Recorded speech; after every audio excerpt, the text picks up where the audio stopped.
Yes, Steve, I did give him the nickname Sweaty Betty, but you didn't have to go and tell her that. How are we doing, everybody? It's Kev Ashford, back in the saddle for another Van Cam here on the biggest Man United fan channel in the land. This is the United Stand. Brookside, Kerry Katona, Jamie Carragher, the Beatles. Just some of the disgusting things that Liverpool as a city has thrown in our face and subjected us to over the years. This is the big one, folks. It's Manchester United. It's Liverpool. Two tribes go to war in an FA Cup quarter-final at Old Trafford. And before we get started, please be so kind as to finger that like button. Oh yeah. I don't know about you, I am giddy, I'm excited, I'm nervous, I'm feeling exactly the same way I would be if that DM ever rattles in and it's Michelle Keegan saying, Kev, do you fancy going to Greg's for a sausage roll? I'd say you can play with my sausage roll any day of the week. It's a bad one to start off with, but let's just crack on and get into the football. There is the small matter, I say the small matter, this is a huge game. This is Manchester United against Liverpool, and there's been so much in the build up to this. You know, it's one of the biggest fixtures in world football. Other teams, other fans might dispute that, but there's no disputing it from my facts. You know, the hatred of Manchester United and Liverpool runs really, really deep. It goes back to the days of the dockyards and fighting for supremacy of the shipyard and the ship canal. And do your research and have a look into it. Like I say, we're going to keep this strictly to football. But anyway, yes, the team news is obviously dropping. One of the worst kept secrets is that Rasmus Højlund is back for Manchester United, fully fit and available. This is something that the Denmark coach dropped in the week, so I'm not sure United wanted it to drop, but Erik Ten Hag in his press conference Friday confirms that Rasmus Højlund is back. Also, Harry Maguire is back, and Aaron Wan-Bissaka, which I think will be a big decision for Ten Hag. Now, first of all, the big decision will be, is Rasmus Højlund, does he start the game? Do we start with a false nine and bring Rasmus on maybe as an impact player? It's all about in-game management. We need to stay in this game for as long as possible. We know we have had horrendous results down the years against Liverpool. Liverpool full, you know, coming back to full fitness as well. But for me, the main threat, and don't get me wrong, they're all threats, because weapons are threats, and all the Liverpool players and fans are all weapons. So yeah, to make of that what you will. But the left back situation for me, I have had sleepless nights thinking last week, thinking, is Victor Lindelof going to be up against Mo Salah? The fact now that Aaron Wan-Bissaka is fit means that Wan-Bissaka could, you know, go in at right back. We could have Dalot on the other side then at left back. So, and I know that this season we've actually swapped that round, and Dalot will play in his preferred position of right back. And then on the left-hand side, you've had Wan-Bissaka. Now, Wan-Bissaka, depending how much, you know, he's not going to be 100% match fit for this one, but him against Mo Salah, you know, is that something we would think about today? Now, make sure you get in the comment section as always. Show the love for Van Cam and also everything that I'm saying, because I will look back later on and see what you're thinking of in the comment section. So the one main area for me is going to be how Man United can contain Mo Salah. And like I said, there's other threats in that team, whoever starts that game. But Mo Salah, without a shadow of a doubt, the fact that now there's no way he's going to be up against Victor Lindelof. You know, Lindelof, fair enough, he's been good, but he isn't a left back. And I always say it's a bit like asking Casemiro to play on the left. You know, have a stint out on the left. And maybe if he had a stint out on the right, he'd probably do no worse than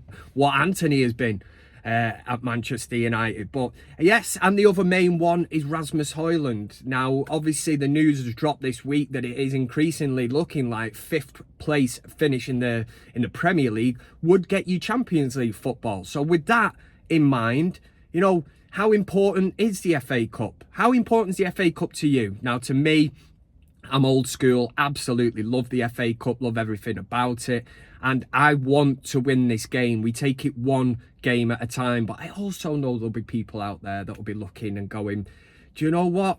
You know, I would prefer to have Champions League football next season. If Rasmus does get injured, breaks down, and that's his season over, it could ultimately be Manchester United's season over. But me, I take it one game at a time. I think we need our best players. And Rasmus Højlund has been absolutely monumental. You know, to think that he went 14 games without a goal, and then all of a sudden, bang, bang, bang, bang, bang, we started seeing, you know, what was it, 7 goals in 6 games, absolutely flying. But he sets the tone for Man United.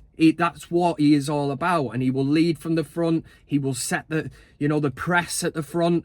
You'll have Bruno in behind him. But yeah, for my team personally, obviously Onana picks himself in net. I would go Wan-Bissaka, and the centre-backs, again, is another headache. You go with Varane.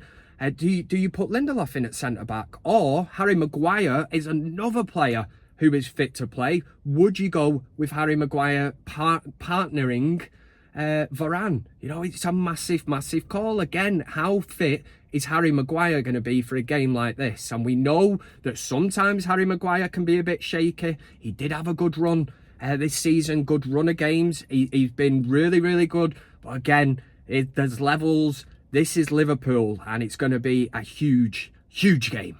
But what did we learn from Manchester United's previous game? And the one thing I will say, and this is the main one, I usually run 3 points past you, but the main one, in keeping with the fact that we are playing Liverpool today, is that we can play absolutely nothing the way we did in that first half against Everton. If we allow Liverpool the space and time and the opportunities that Everton created, Man United could be, at least 3 or 4-0 down by half time. We know that Liverpool are clinical, they're cold, and they'll be absolutely up for this. This is a derby game, and the one thing we cannot do is allow them space in the final third. We're going to have to be compact, we're going to have to be tight, and we cannot allow them the opportunities that Everton had and the joy that they had last week. And yes, we did win that game, but on reflection, when you hear a lot of fan opinion and the people that were at the game and that and coming out, the people that watched it, everybody alluded to the same fact and said that it wasn't great to watch. But obviously, we do have Rasmus back.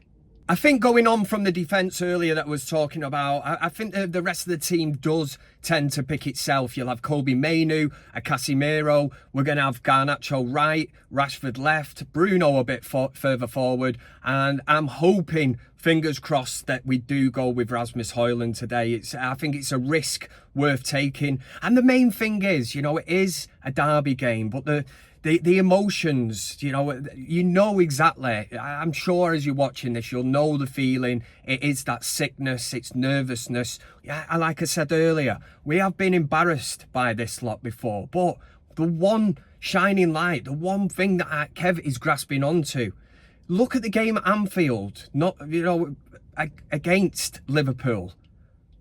Nobody give United a chance.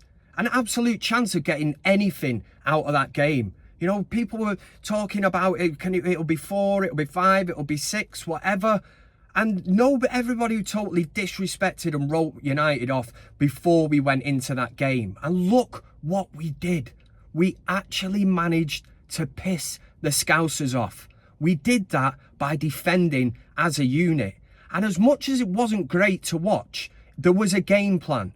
And we, as Man United fans, we know the situation that we're in at this moment in time. And we know probably deep down, on paper, the Liverpool team to Manchester United's, it's chalk and cheese. But the one thing we can go out to today and do, as long as we got that crowd behind us as a 12th man, and Wayne Rooney alluded to this week in the build-up to this game and said that the United fans can act as that 12th man. The atmosphere will be off the scale, but at the same time, you need the players on the pitch to respond to that. Let's see United set the tone from the first whistle. Let's see some challenges going in. You know, let's have a bit of pride, but let's stick to the game plan. Stick to the game plan. Don't get outside our lane. We can pay Liverpool a tiny bit of respect. But at the end of the day, once you cross that white line, United, we're the home team. and we have to try and take the game to Liverpool. We don't go toe-to-toe with them because that's absolutely nonsensical, and in the terms of the game plan, it would go out the window. But like I said, we did go to Anfield. We did manage to piss Jurgen Klopp off. Virgil van Dijk was crying, you know, when he was doing his post-match press conference or whatever, you know. They come and played for a draw. Well, it was your fault, you silly knobhead.